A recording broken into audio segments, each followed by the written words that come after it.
All right, friends, it's Team On. We are back with another video, and this one's going to be on, we're going to react to the gym, lifting, recruiting, fitness, and possibly TRT slave himself, Thomas Delure. So Thomas Delure says, this is why you're not building muscle. 6 scientific reasons. Again, another video why you're not, or you could, why you're not building muscle. Okay. There are legitimate reasons why you're not building muscle. It's not just because you're not training hard enough. It's not because you're not doing enough volume. Those could be factors, but there's legitimate reasons why things... He must have watched my last video I did on him, so now he's making this video. Bree made this video. Because the last one I reacted to. Who knows? Stop. And there's scientific reasons why things come to a halt. So maybe even making good progress. Yeah, everything works in the beginning until it stops working. But some things can keep working. Here's the difference. Many things stop working, but some things, they can just keep working. See what I mean? It's up to you to discover what that thing is to keep it working. And then all of a sudden, even though you're getting stronger, your muscle growth has stopped or something has slowed down. If your muscle growth stopped, you're not getting stronger. So we're going to address these things one by one and give you solutions for each one depending on what really is the problem. This is part 2 of a series. The first part that I did was talking about how muscle actually grows, the 6 different ways that trigger muscle growth. So you haven't watched that, I recommend you watch that. I did watch that.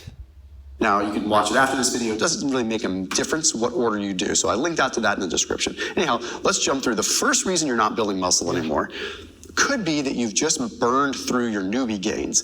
Now, no, it's because you adapted. Your muscles have adapted to the damage that was created in that so-called new gains that you got when you first came into the gym. What's a unique feature of eccentric exercise is that untrained subjects become stiff and sore the next day due to muscle damage. And then that damage decreases almost to, it's very minute. You don't even feel it anymore. This is something that people talk about a lot. Your newbie gains is where, like when you first start a new resistance training protocol, you get all these cool gains. Yeah, you get damaged in the beginning, and sometimes you get some damages when you do some unaccustomed, unfamiliar exercises in the gym as you go through the exercises. And then those gains, you become adapted to these exercises. The ones that you're doing in your full range of motions is adapted. Now the eccentric is adapted because it's imprisoned by the concentric. And so there's no more gains. There's a zero. But there's more to it than just like what meets the eye, right? There was actually a study published in 2024 that looked at newbie gains, and it was pretty interesting because they had novice lifters. I love this guy. Looks at newbie gains. There's no such thing as newbie gains. Newbie gains. You understand? There's no such thing. There's the repeated bout effect, but that's not newbie gains. Divided them into 2 different 6-week groups. So one group did traditional... They're applying modern tech to a proven region just 12 miles from Arizona Metal. Their Howard Copper Mine, it's already... 2 different 6-week groups. So one group did traditional 70% of their 1 rep max type training. So just simple training, okay? The other group did a mix of some traditional training and some isometric holds. So they didn't even really train that hard. They trained significantly less than the traditional group. They combined their traditional training with some isometrics to try to like lessen the intensity. At the end of the 6-week period, both groups had the same amount of strength gains and muscle growth. So there was little difference between the 2 groups, showing that... Yeah, you want to know why? Because they all did the same exercises, that's why. Why didn't he have a group that just did eccentric exercises? See what I mean? Why wasn't there a 3rd group? He could have these 2 groups doing the full range of motion, doing the exact same exercises, isometric and full range of motion. Why didn't he have a 3rd group, just do eccentrics and then compare the 2 and see who's making all the gains? And guess what's going to happen? See, they're not going to make a study like that because the reason why, they don't want you to know how to get big and strong. They just don't. The government doesn't want that. They don't want big, strong people walking around. That's why they're arresting big people in Sweden. Get it? And checking them for drugs and shit and whatever else. They don't want that. And so they didn't make a study like that because they don't want you to know what actually builds, what will build you. Even though like the intensity wasn't there, the newbie gains were almost the same. So what we've learned about newbie gains here is that it doesn't take much. Yeah, all the exercises were the same. So the newbie gains are going to be the same. And I don't say that to be rude or like discourage you, but it doesn't take much when you first get started. And that's really cool and encouraging at first, but then you realize like almost everyone, like the playing field is leveled, and then all of a sudden some people continue to excel. Yeah, you're no longer making gains in the gym other than sarcoplasmic gains. See what I mean? But that's not myofibrillar growth. Some people don't, because some people pushed really hard, some people didn't, they got the same amount of results, and then the people that didn't push hard continued to not push hard, their results stopped. The people that did push hard continued to push hard, and their results continued. Point is that you get... Yeah, if you go a little bit harder, if you overwork that muscle a little bit harder, maybe you could eke out some gains. But it's mostly sarcoplasmic anyways, because they're coming in often. They're adapted. The eccentric is adapted. There's no gains. Zero. Clouded by these newbie gains. So once those end, it's really hard. You have to pay attention to this progressive overload. Where you have to... I love how he says, once those newbie gains end, what makes it end? Your lifting modality. It itself didn't end. The gains didn't end. You ended it by doing whatever it is you're doing there. Get it?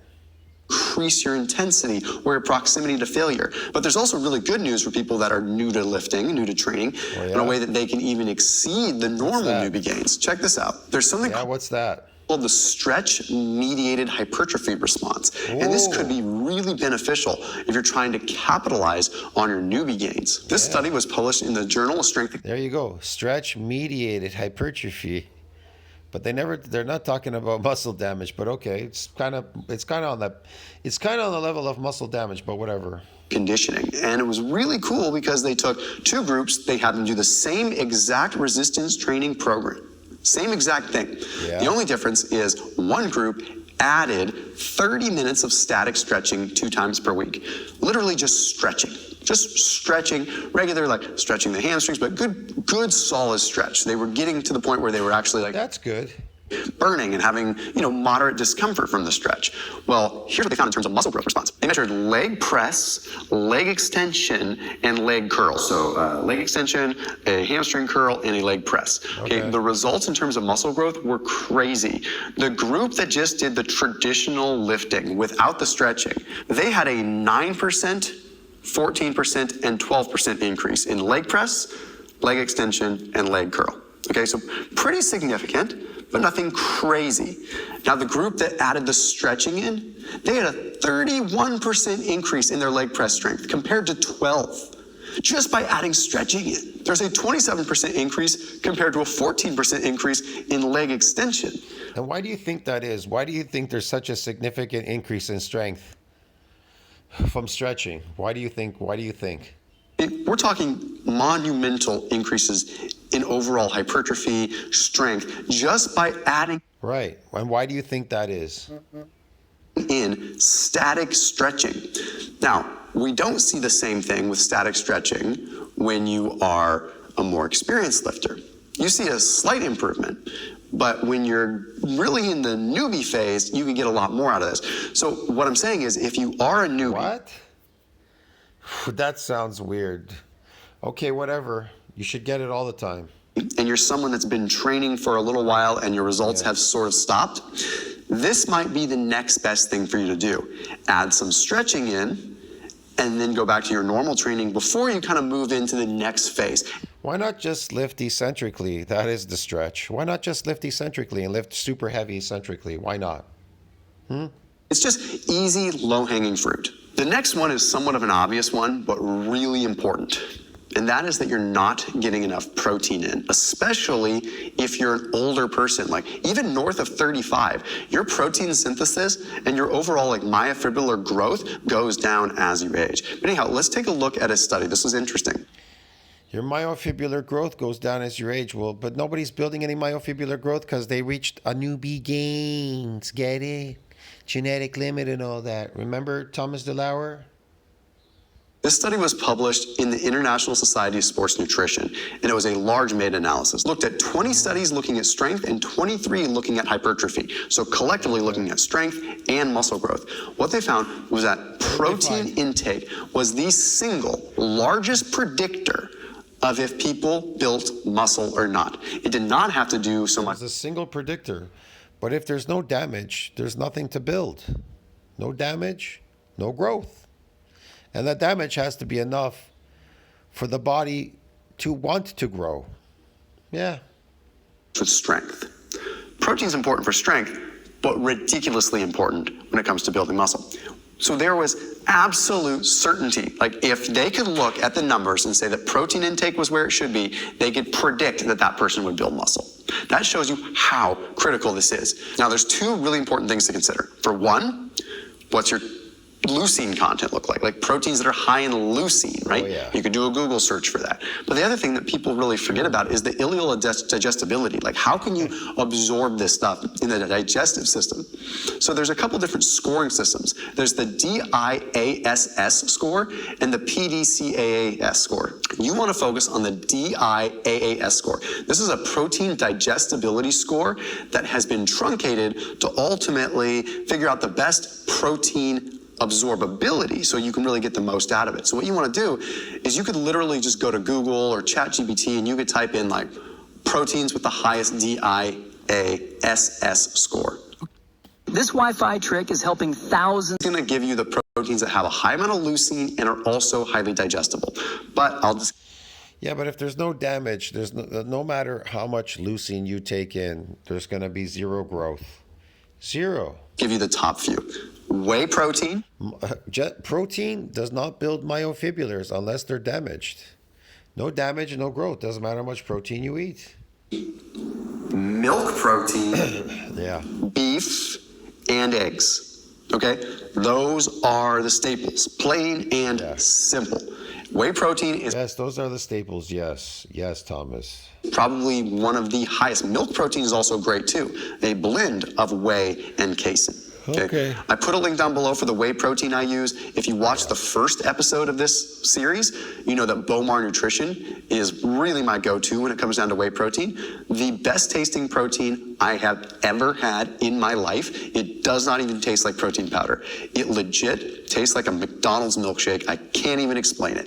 And it's sweetened with allulose. It's not even using sucralose. So their strawberry milkshake flavor is usually my go-to because if I was to go to McDonald's, I would get a strawberry.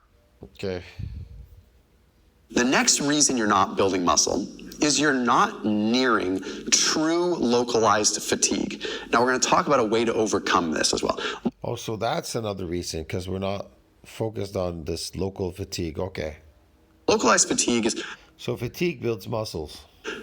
Really exhausting the muscle the way that you need to be able to get that solid growth out of it. Like if you're not exhausting and you're not getting to that 1 or 2 reps in reserve type failure, then you're not going to grow realistically. And as we increase our training volume and things like that, like sometimes these things just kind of start to go away. We start relying on volume and less on proximity to failure. So let's look at the research here. There was a cool study in the Journal of Sports Science that looked at 8 weeks of resistance training.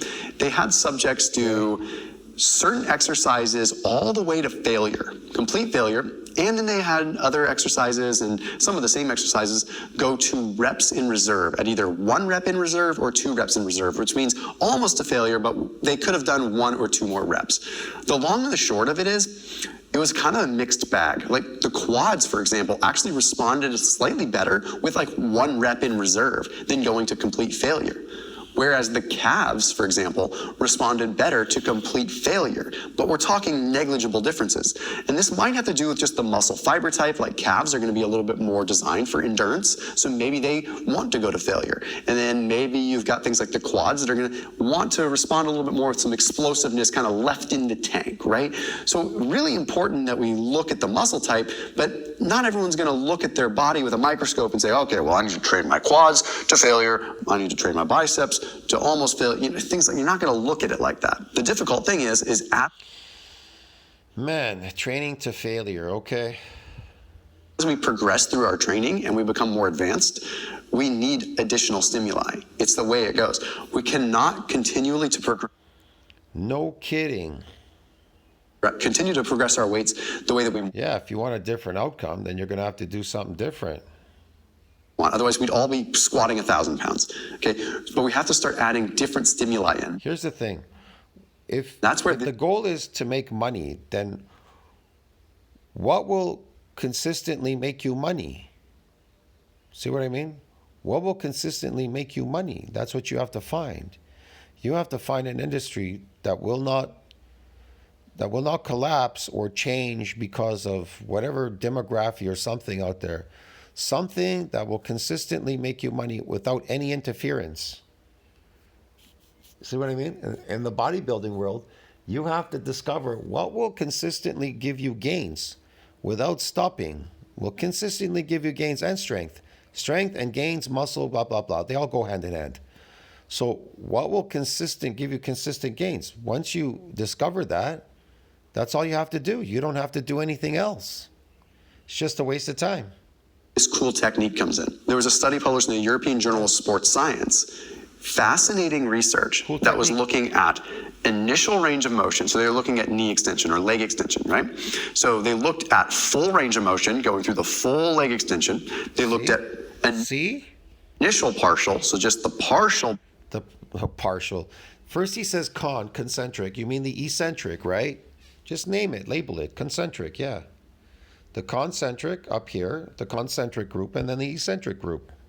Beginning of the leg extension in the stretch position, and the top end, just very contractile range end of the knee extension.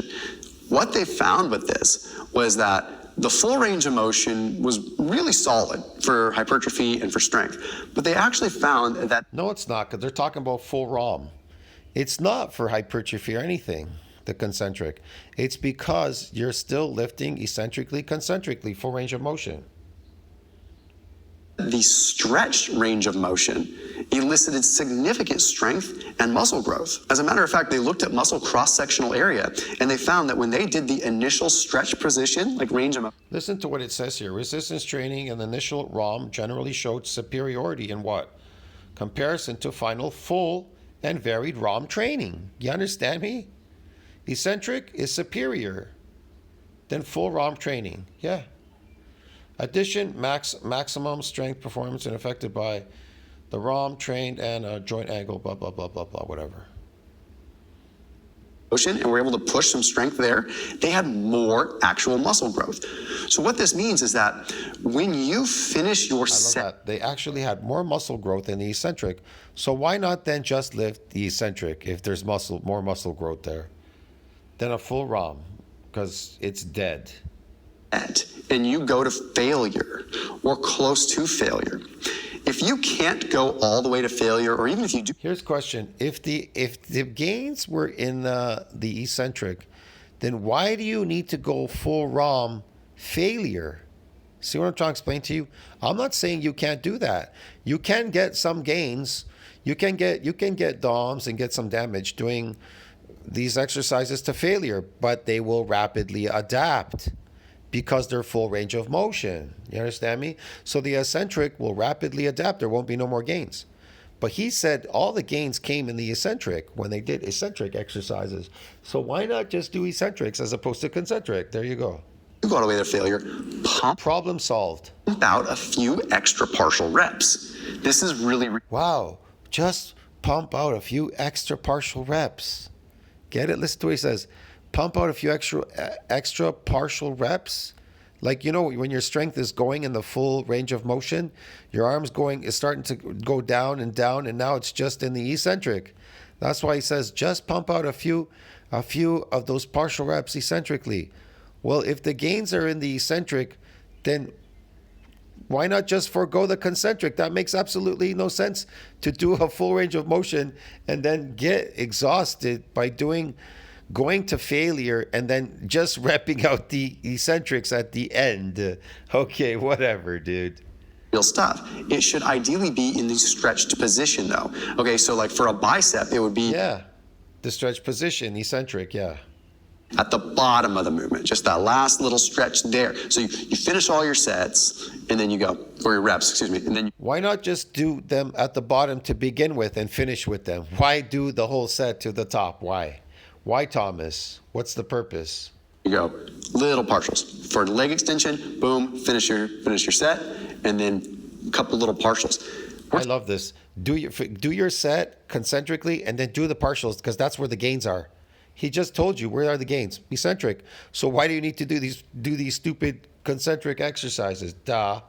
Talking significant hypertrophy from doing this. This is a Yeah, listen to what he says. We're talking significant hypertrophy from the eccentric. The eccentric is giving you all the hypertrophy. So why not just do that instead? Hello. great breakthrough way to get more muscle without really adding a lot more stress and volume to your workouts. It's like, Yeah, but you'd get more out of it if you just did the eccentric and left out the concentric. Get it, dude? Yeah. it's getting you to that proximity to failure without having to go through that full range. I really do recommend it. It's worked tremendously well for me. Listen to what he says without going in that full range. Oh, it works significantly for him. How did it work for him? How did it work for him? Takes TRT. He's on TRT. How did it work for him? The TRT working for you, dude? Man, you're not going to get much out of that anyways. The weight is very light. You might eke out a few gains, but that's it. And it's a great plateau buster to kind of break through to a little bit more muscle growth. And that Look, the same weight that went up is going down. It has to go heavier going down than it did going up. But look at the way he looks. Look at the muscularity on him. You think he's natural, Thomas DeLure? You people have to all be delusional because he's an influencer. Why the hell would he be natural? He doesn't even know what builds muscle. He comes up with the... If he did, he could tell you, but he doesn't seemingly know. Because why do you need all these studies, bro? This is stupid. next level, like new level unlocked in your muscle growth if you've been stuck for a little while. The other thing that's real is Not even that Tristan Lee knows how to build muscle. He has to rely on those stupid drug addicts, and they fill him up with carbs and he blew up. He's just fake, man. It's sarcoplasmic muscle. that myofibrillar growth slows down as we age. The ability to No, it doesn't. That myofibrillar growth never slows down as you age. It doesn't. Now, myofibrillar growth, if you start, whatever age you're starting at to build myofibrillar growth, it's like inflation. It takes a while. You have to, when you damage muscle and rebuild it, you keep expanding the satellite cell pool. The more it expands and the more you cause damage, the stronger you get, the bigger and stronger you get. You come back and you lift heavier, you cause more damage, then the satellite cell pool expands. There's more satellite cells, there's more nuclei. They're the powerhouses. Bro, and then it just starts to get bigger, and then it starts to get bigger and bigger and bigger. It's a slow progression. You have to keep expanding the satellite cell pool for regeneration. You need more of these soldiers so they can repair and remodel the muscles. Get it? Bigger and stronger and donate their nuclei. You understand me? And build these sarcomeres in parallel in series. build muscle really does slow down. We have a attenuation of No, mTOR It C1. doesn't slow down. It starts slow and then it goes really high. Okay, this is the mTOR that really triggers muscle protein synthesis. And there's a couple systemic things that are going on. We'll talk about a couple other things later on in this video, but really it's just the way the cookie crumbles. Like we're not having as much growth and repair and regeneration at a global level. You do. When you look, muscle damage allows you to expand the satellite cell pool, and the more you expand it, the more you have of these what? These stem cells to build the muscle. That's the idea. Yeah. If you don't expand the satellite cell pool, then you don't have a lot of these satellite cells to build muscle. Get it? You're just a lifting slave now. You're not doing anything. You're wasting your time. As we are when we're younger. As we get older, fewer number of satellite cells. So these are muscle stem cells. Now what kind of Yeah, as you get older, you have fewer satellite cells. They're diminishing. Why? Because you're not damaging, repairing, and remodeling. You're not expanding the satellite cell pool. And if you're lifting every day in the gym, just repairing, and going home, inflammation, repairing, inflammation, repairing. You're wearing it out. You're not expanding the satellite cell pool doing that. Happens with this is normally you have a myonuclei that's donated from the satellite cell and kind of fuses to the muscle to grow more muscle. So these stem cells are kind of there existing, and when they get activated, they engage and donate a myonuclei. They donate part of themselves for that muscle to grow. So as we get older, we have less of those satellite cells. So that's just a real thing. We just aren't going to build as much muscle. Yeah, the question is this now. You should have a video on how do you increase the satellite cell pool? Muscle damage. And that damage has to be astronomically high.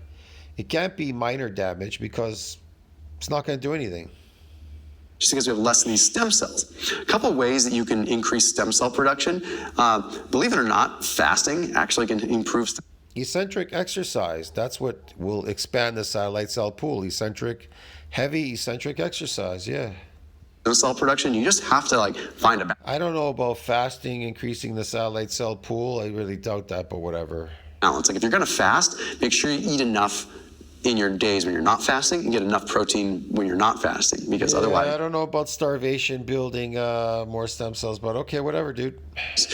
it's counterintuitive, right? Totally counterproductive. Now, probably the most important thing that's really relevant is you have a higher threshold for leucine, which means you need more leucine, more protein coming in to cross that threshold to where you're actually building muscle. And this is a sneaky thing. It happens slowly because as we get older, we typically eat less protein. Yeah, if you're eating meat and taking some amino acid supplements, you're always going to have high leucine. So what are you worried about? So we need to get more protein in as we get older. Yeah. Now, I had Dr. Mike Ormsby on my channel, who's a protein timing researcher, and he really opened my eyes, showing that having a protein shake before bed did not disrupt sleep, did not reduce fat burning in the morning. As a matter of fact, it just increased recovery and increased muscle protein synthesis. So one simple thing you can do is if you're in your 40s, just have a protein shake before bed. No carbs added to it, just protein powder and water. Don't even do milk, just do protein. It's purely supplemental at this point. And that's all you really need to get that extra protein to cross that threshold a lot of times. Now the big one, which I'm not gonna spend a ton of time on, but that's gonna be the hormonal change, right? So for men, testosterone levels tend to decline about 1 to 2% every year after age 30. Yeah, I don't believe that, man. It's not really declining. It's because of your habits or whatever you're doing. It's declining it, okay? This is going to play a big role. Testosterone is highly anabolic. So I do recommend things like Tongkat Ali is really, really good for that. I mean, it's really made a big difference for me. Of course, if he convinces you it's going down, then he can sell you a product for that, right? You'll be like, oh, it's going down because Thomas Dallaire said it must be. If it's going down, it must be going down. So I should buy this Tongkat Ali. Not.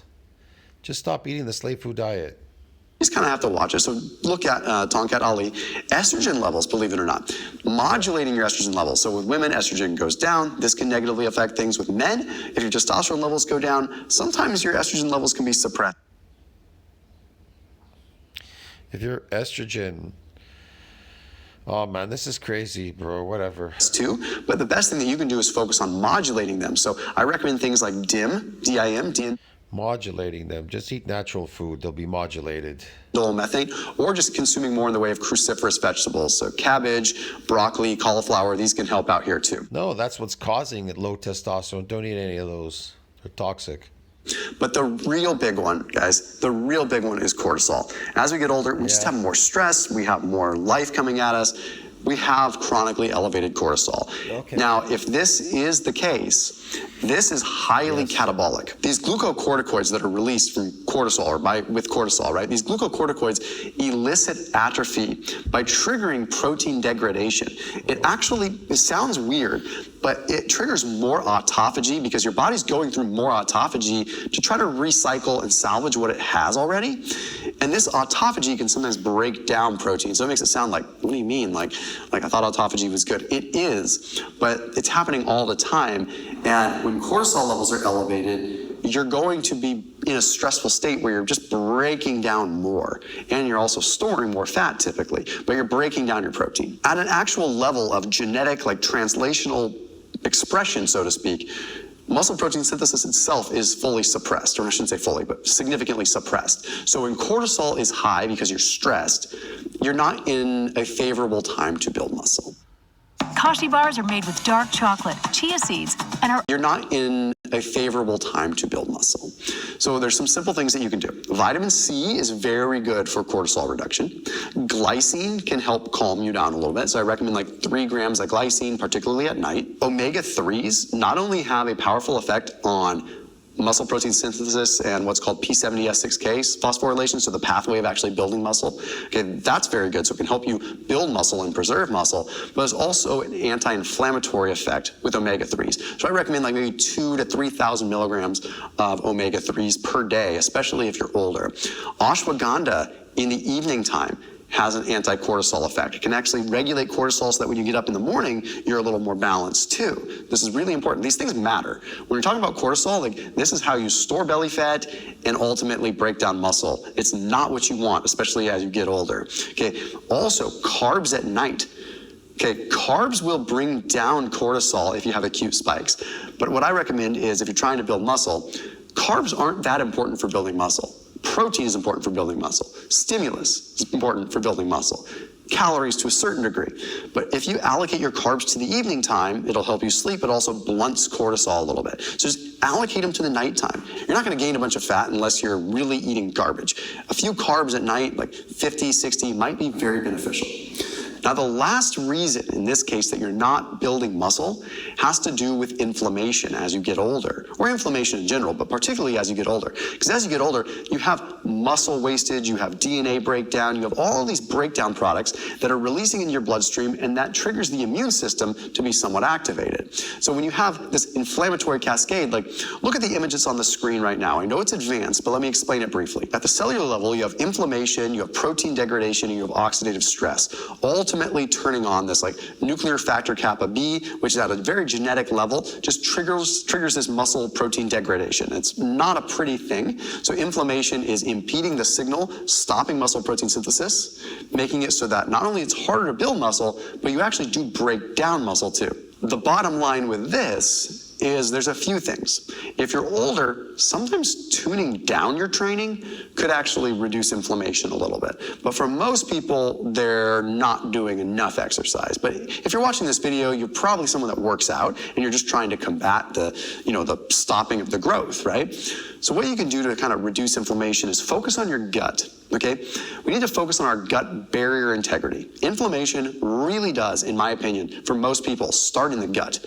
Now, in the absence of like chronic disease where you have chronic inflammation too, but localized inflammation in the gut will translate to inflammation in the body, right? So if we have more gut permeability, we are having more lipopolysaccharides, more inflammatory molecules that are secreted by gram-negative bacteria in our messed up gut biome. They secrete out of the gut and into the bloodstream, cause our immune system to turn on, which creates it like a unfavorable environment, not only for building muscle, but also a favorable environment for storing fat and for just feeling stiff and like garbage. So what I would recommend here is things like bone broth, things like collagen protein to help heal the gut. Sure, collagen is good for the joints, but really darn good for the gut, okay? I would also recommend, whenever you can, avoiding things like polysorbate 60, polysorbate 20, anything that says polysorbate. Okay, any sort of emulsifier, I would recommend limiting. I know you're like, I'm trying to build muscle, I need my protein, I need however I can. If we have gut inflammation, this could be problematic at a much deeper level.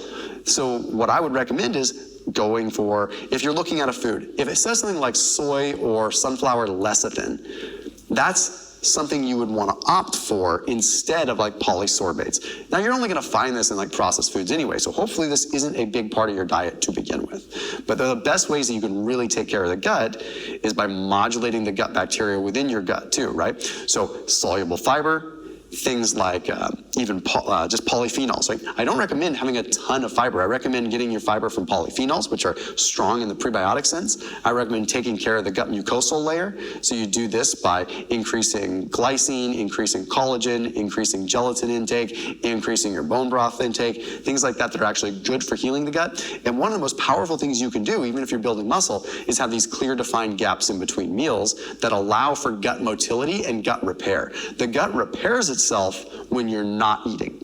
So you need to repair the gut if you want to get inflammatory systems under control.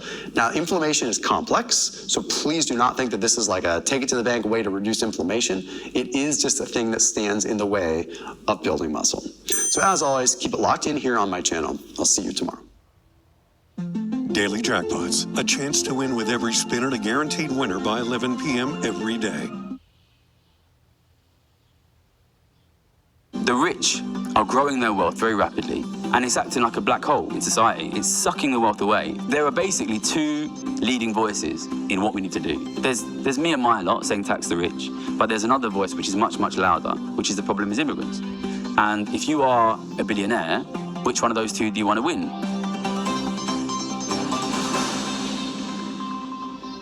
Welcome to the podcast, Gary. Thanks for having me. How would you change the world? I think the way we need to change our world is to tax the richest people in society much, much more.